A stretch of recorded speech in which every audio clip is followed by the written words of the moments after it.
सरस्वती के चरणों में नमन। यहाँ पर बैठे हुए हमारे सभी वरिष्ठ कवियों को प्रणाम, आप सभी को प्रणाम और विकास भाई का हृदय से आभार जिन्होंने मुझे इस मंच पर बोलने का अवसर दिया। साथियों, मैं पुवाया से हूँ और यहाँ पूरनपुर में आपके RSRD विद्या मंदिर में मैं हिंदी का शिक्षक हूँ। आप सभी का हृदय से पुनः आभार जो आप इतने अच्छे से सुन रहे हैं। साथियों, मैं समय और समाज से कविता लिखता हूँ। मेरी कविता में बहुत ज़्यादा आपको लय नहीं मिलेगा। जो भी लिखा उसको सुनाने की आपको कोशिश करता हूँ। मुझे आशा ही नहीं, पूरा विश्वास है कि आप सबका मुझे सहयोग मिलेगा। साथियों, हिंदी के बहुत महान कवि सूर्यकांत त्रिपाठी निराला ने एक कविता लिखी थी, एक भिखारिनी, एक पत्थर तोड़ने वाली औरत के ऊपर कि वह तोड़ती पत्थर। देखा मैंने ये उसे इलाहाबाद के पथ पर। साथियों, इलाहाबाद राजनीतिक स्थली है, पंडित जवाहरलाल नेहरू की जन्मस्थली, सांस्कृतिक स्थल भी है, गंगा यमुना का संगम, बड़े बड़े यूनिवर्सिटी भी है, बौद्धिक लोग हैं वहाँ पर। लेकिन निराला जी ने देखा कि उस पत्थर तोड़ने वाली महिला को कौन देख रहा है, धूप में, भयंकर धूप में जो पत्थर तोड़ रही है मजदूर महिला। तो निराला जी ने उस पर कविता लिखी। मैंने उस कविता को बहुत पढ़ा और मैंने गहराई से उसको महसूस किया और मैंने देखा कि हमारे समाज ने, हमारे राजनेताओं ने उस कविता का कितना अनुसरण किया, कितना उससे प्रभावित हुए और कितना उसको देखकर हमारे देश में परिवर्तन किया। तो शायद मैं जो भी मैंने अनुभव किया वो आप सबको सुना रहा। वह तोड़ती पत्थर हृदय पर तोड़ ना सकी, हो रही थी आजादी पर हो न सकी। वह तोड़ती पत्थर हृदय पर तोड़ न सकी, हो रही थी आजादी पर हो न सकी। सामने तरुमालिका अट्टालिका ही बन सकी, कोशिश की पर जनमन को राहत न मिल सकी। कोशिश की निराला ने पर काया न पलट सकी, पर नहीं पलटी काया उन्हीं यमदूतों की चल सकी। मेरी न चली उनकी न चली बस उन्हीं की चल सकी। संतान गांधी की बस सिसकियां ही भर सकी, हो गई जिसकी सत्ता बस उसी की हो सकी। संतान गांधी की बस सिसकियां ही भर सकी।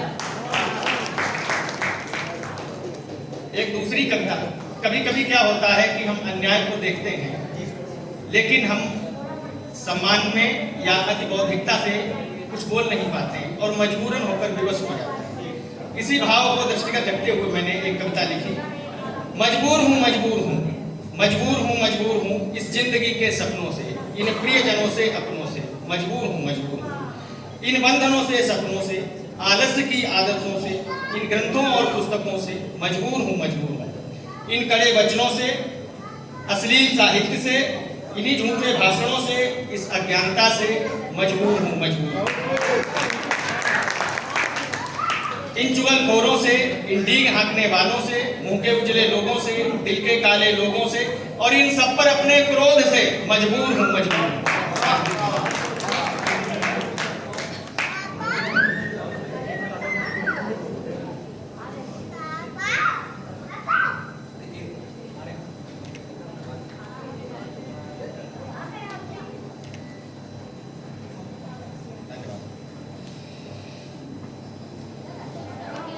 एक दूसरी कविता कि व्यथित मन पुकारता कि हम बने महानियों। व्यथित मन पुकारता कि हम बने महानियों, कि देश को सुधार दें, इस फूट को मिटाल दें। गंभीर है ये उक्तियां कि हम किसे बिगाड़ दें, कि हम किसे सुधार दें। व्यथित मन पुकारता। बनी रहे ये इंडिया जो विश्व में महान है, सराहती रही जिसे इस विश्व की विभूतियां। शहीद थे पुकारते आजाद हो ये इंडिया, शहीद थे पुकारते आजाद हो ये इंडिया। व्यथित मन पुकारता। ये भारतीय बस्तियां कहीं मिटे कहीं रहे, पुकारते यही रहे कि हम बने महानियों। व्यथित मन पुकारता, व्यथित मन।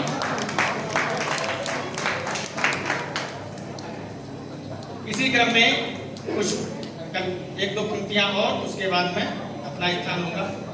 वह स्वर्ण भूमि भारत की। देखिए, भारत का मतलब केवल राजनीति ही से प्रेम करना ही नहीं, भारत का मतलब प्रकृति, पेड़ पौधे, पहाड़, नदियां, सब कुछ से हमें प्रेम करना चाहिए, तब हमारा भारतीय प्रेम है। वह स्वर्ण भूमि भारत की निस्दिन करती उन्नतियां, करता है उद्यम मानव, भरता है पेट सभी का। साथियों ध्यान दें, वह स्वर्ण भूमि भारत की करती निस दिन उन्नतियां, करता है उद्यम मानव, भरता है पेट सभी का, लेकिन फिर वह मानव का बेटा है कितना बना बेवफा, ना उसने की है चिंता, क्या हरास हो रहा इसमें। फिर वह मानव का बेटा है कितना बना बेवफा, ना उसने की है चिंता, क्या हरास हो रहा इसमें। पावन पवित्र धरती के काटे हैं जंगल उसने, फिर वन्य पशु भी मारे, है रुका चक्र प्रकृति का, इसको अब कौन चलाए। वह स्वर्ण भूमि भारत की करती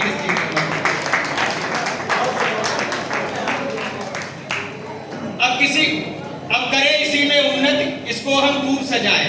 हमारी नई पीढ़ी से आग्रह है, अब करे इसी में उन्नति, इसको हम खूब सजाएं। इन हरे भरे पौधों से इसका श्रृंगार बढ़ाएं। नवजीवन इसका होगा, नवजीवोपार्जन होगा, फिर होगी इस धरती में निस्दिन ऐसी उन्नतियां। वह स्वर्ण भूमि भारत की करती निस्दिन उन्नतियां, वह स्वर्ण भूमि भारत की करती निस्दिन उन्नतियां।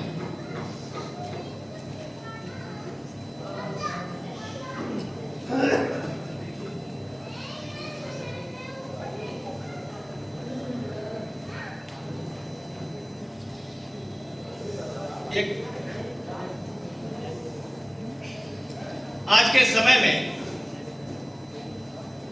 सब कुछ पैसा पैसा, पूरी दुनिया की होड़ लगी है पैसा पैसा। उपभोक्तावाद की संस्कृति इतनी हावी है कि पैसा पैसा, साहित्य को इग्नोर कर दिया, हमारे सम्मान को, अपने जो भी संस्कार हैं उनको सबको इग्नोर करते हुए हर व्यक्ति पैसे की तरफ भाग रहा है। उसी संबंध में मैंने 4 पंक्तियां लिखने की कोशिश की।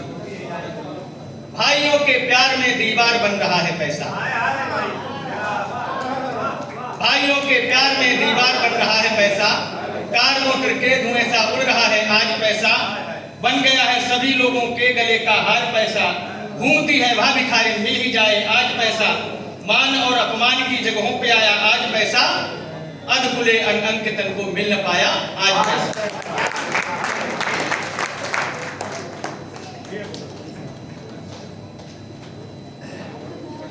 एक अंतिम कविता पढ़ने के बाद मैं अपना स्थान लूंगा। साथियों थोड़ा सहयोग और चाहिए आपका। रो रहा हूँ जिंदगी पल पल कटे यह गिन रहा हूँ, यह तासा दुख पीड़ा सह रहा हूँ, मैं बड़ा सम्मान सबको दे रहा हूँ, किंतु खुद ना पा रहा हूँ, रो रहा हूँ। आज की कमजोरियों में दिख रहा हूँ, कल की उन्नति खोजने को आज अभिलाषा भरा हूँ, दे रहा आवाज दिल पर आज मैं पछता रहा हूँ, दुख भरा हूँ, रो रहा हूँ। जानकर सब कुछ इस मतलब समय और समाज में जानकर सब कुछ यहाँ सहपाठियों से दब रहा हूँ, हो गया हूँ सबल पर निर्बल अभी मैं हो रहा हूँ, अपनी सीधी बात कविता में जरा कुछ कह रहा हूँ, सब में मार्ग ढूंढ कर आज उत्साहित रहा हूँ, रो रहा हूँ।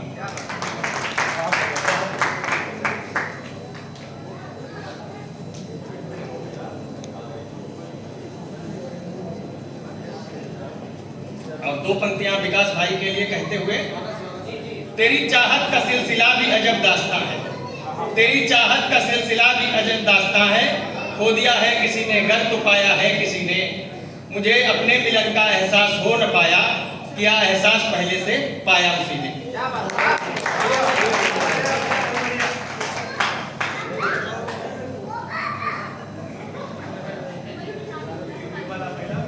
हेलो, बहुत धन्यवाद। जो साथी यहाँ से जा रहे हैं वो मुझसे कह रहे हैं कि एक मुक्तक भैया आप सुना दीजिए, तो उसके बाद जलपान की व्यवस्था है।